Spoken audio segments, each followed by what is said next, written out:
Retired ఉద్యోగుల benefits విషయంలో రాష్ట్ర ప్రభుత్వంపై బీఆర్ఎస్ నేత ఏనుగుల రాకేష్ రెడ్డి విమర్శలు చేశారు.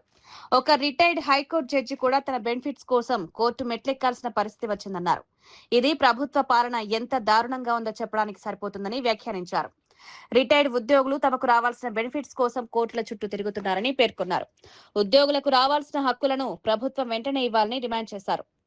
త్వరలో నోటిఫికేషన్ చూడండి, ఎన్ని పేపర్ మీకు చూపెడతాను. త్వరలో 17,000 కానిస్టేబుల్ పోస్టుల భర్తీ, పోలీస్ శాఖలో 14,000 ఉద్యోగాలు త్వరలో భర్తీ, కొత్త సంవత్సరంలో పోలీసు కొలువులు 14,000 కానిస్టేబుల్ పోలీసుల భర్తీకి రంగం సిద్ధం, 14,000 పోలీస్ కానిస్టేబుల్ ఖాళీలు భర్తీ చేసేందుకు పోలీస్ శాఖ కసరత్తు, గ్రూప్స్ ఉపాధ్యాయ పోలీసు విద్యుత్ గురుకుల వైద్య నియామకాల ప్రక్రియ,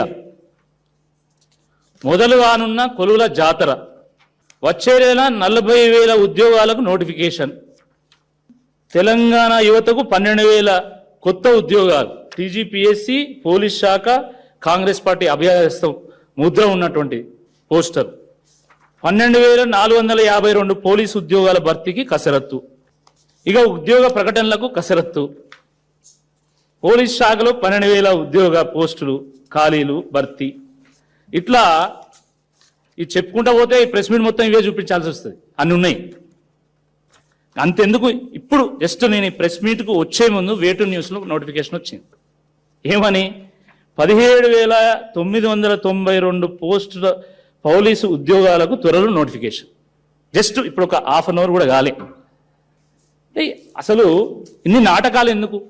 నువ్వు రియలిస్టిక్గా మీరు ఏం చేస్తారో చెప్పొచ్చు కదా. వాళ్ళు లీకులు ఇస్తారు, వీళ్ళు రాస్తారు. పాపం నిరుద్యోగ యువత వాళ్ళ తల్లిదండ్రులు కూలీ నాలీ చేసి